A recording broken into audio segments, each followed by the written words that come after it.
श्री स्वामी समर्थ. जेव्हा आपल्या आयुष्यात खूपच कठीण काळ येतो तेव्हा आपण सहज म्हणतो, देव आपली परीक्षा घेत आहेत. पण खरंच स्वामी आपली परीक्षा घेतात का? तर हे ओळखायचे कसे?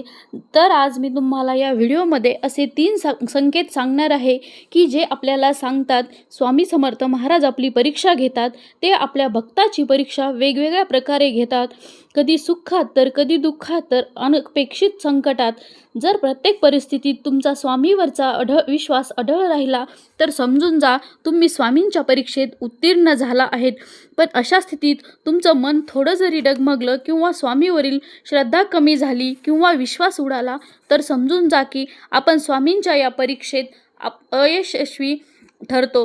तर आजच्या या व्हिडिओमध्ये तुम्हाला स्पष्टपणे समजणार आहे की स्वामी जेव्हा आपली परीक्षा घेतात तेव्हा नेमकं आपल्या आयुष्यात काय काय घडतं. तर लक्षात ठेवा, स्वामी प्रत्येकाची परीक्षा घेत नाहीत. ते फक्त त्याच भक्तांची परीक्षा घेतात ज्यांच्यावर त्यांचा पूर्ण विश्वास असतो. ते फक्त बघत असतात की हा माझा भक्त किती काळ ठाम राहतो, कितीही कठीण प्रसंग आला तरी तो विश्वास ठेवतो की नाही. मी स्वामी समर्थांच्या चरणी मनापासून प्रार्थना करते की हे स्वामी आहे, हे सर्व स्वामी भक्तांना सुखात, ऐश्वर्यात, आनंदात ठेव. तसेच प्रत्येक भक्तांचे प्रत्येक संकटातून रक्षण कर, त्यांना योग्य तो मार्ग दाखव. तर चला मग बघूया ते 3 संकेत कोणते आहेत की स्वामी आपली परीक्षा घेतात. पहिला संकेत, जेव्हा आपल्या आयुष्यातील दुःख हे शिगेला जाऊन पोहोचतात. जेव्हा महाराज एखाद्या भक्ताची परीक्षा घेतात तेव्हा त्यांचे दुःख हळूहळू शिगेला जाऊन पोहोचतं. असं वाटू लागतं की आता सगळं काही संपलं आहे. काय करावं, कुणाकडे मदत मागावी काहीच कळत नाही. आपण सर्व करतो, मेहनत करतो, धडपड करतो, काबाड कष्ट करतो, शक्य तेवढे प्रयत्न करतो, पण हाती येतं ते अपयश, निराशा. मन पूर्णपणे हताश होऊन जर तुमच्या पण आयुष्यात असंच काही घडत असेल तर लक्षात घ्या की स्वामी तुमची परीक्षा घेत आहेत. ती यासाठी, ज्याप्रमाणे हिरा चमकवण्यासाठी त्याला तासावेच लागते आणि सोनं शुद्ध होण्यासाठी त्याला तापावेच लागते. आगीच्या प्रखर तापातून त्याला जावं लागतं. त्याचप्रमाणे तुमच्या आयुष्यात एकामागून एक संकट येत असतील, पण तुम्ही प्रत्येक परिस्थितीत सामोरे जात असाल, प्रत्येक आव्हान स्वीकारत जात असाल, तर विश्वास ठेवा तुमच्या आयुष्यात एक दिवस नक्कीच आनंद येईल. तुमचं आयुष्य सुखाने, समाधानाने, आनंदाने भरून जाईल. मागे वळून पाहताना तुम्हाला नक्की जाणवेल की या सुखासाठी, या यशासाठी त्या कठीण काळातून जाणं मला खूप आवश्यक होतं. दुसरा संकेत, स्वामीवरील विश्वास कमी होणे. कधी कधी माणसाच्या आयुष्यात असा काळ येतो की जो त्याला आतून पूर्णपणे कोलमडून टाकतो. समस्यांचा भार इतका वाढतो की मन सहनशक्तीच्या पलीकडे जातं. अशा वेळी देवावरचा विश्वास पूर्णपणे उडून जातो. मनात अनेक प्रश्न येतात. देव आहे तरी का? माझ्याच आयुष्यात का अडचणी येतात? अनेक लोक तर देवाचं नाव पण घेत नाही, तर ते नास्तिक बनतात. कारण ती परिस्थिती ते सहन करू शकत नाही. त्यांना हेही समजत नाही की आपल्याच आयुष्यात असं का होतं. पण त्यांना समजत नाही की स्वामी आपली परीक्षा घेतात आणि ही परीक्षा इतकी कठीण असते की खूपच थोडे लोक यात उत्तीर्ण होतात. काही जण चुकीच्या मार्गाला जातात आणि हळूहळू वाईट मार्गाला जातात. पण जो या परीक्षेत पास होतो तो माणूस स्वतःवरचा आणि स्वामीवरचा विश्वास कधीही कमी होऊ देत नाही.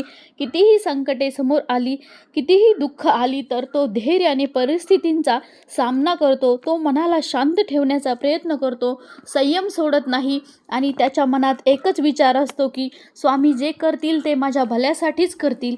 या परीक्षेत तुम्हालाही उत्तीर्ण व्हायचं असेल तर स्वामीवर पूर्णपणे विश्वास ठेवा. एक ना एक दिवस नक्की येईल की सगळं काही हळूहळू ठीक होईल. पण त्या दिवसापर्यंत तुम्हाला स्वतःवरचा आणि देवावरचा विश्वास टिकवायचा आहे आणि मनातील हिंमत सोडायची नाही. दुःख तर प्रत्येकाच्या आयुष्यात आहे. हीच तर ईश्वराची माया आहे. कुठे ऊन तर कुठे सावली. जेव्हा आयुष्यात दुःख येते, आयुष्यात अडचणी येतात, तेव्हाच सुखाची खरी किंमत माणसाला कळते. तसं बघितलं तर या जगात एकही माणूस नाही ज्याच्या आयुष्यात सुख आलं नाही आणि दुःखही आलं नाही. सुख आणि दुःख हा दोन्ही आपल्या आयुष्याचा अविभाज्य भाग आहे. तिसरा संकेत, दारात सतत भिक्षुक किंवा भिकारी येणे. तर तुम्ही म्हणाल की ही कसली परीक्षा आहे? तर स्वामी जेव्हा आपली परीक्षा घेतात तेव्हा असे प्रसंग आपोआप येतात जे आपल्या मनाची खरी परीक्षा घेतात. असं अनेक वेळा घडतं की कुणी भुकेलेला मनुष्य तुमच्या दारात येऊन उभा राहतो. कधी गाय येऊन उभी राहते, कधी कुत्रा. त्यावेळी पाहिलं जातं तुमचं मन तुम्ही तुमच्या ताटातील जेवण त्यांना देता की नाही हे पाहिलं जातं. अशा वेळी तुम्ही तुमच्या तोंडचा घास त्याला दिला तर हे दान खूप मोठं व श्रेष्ठ आहे आणि अत्यंत पुण्याचं मानलं जातं. तर स्वामी अशा प्रकारे आपली वारंवार परीक्षा घेत असतात.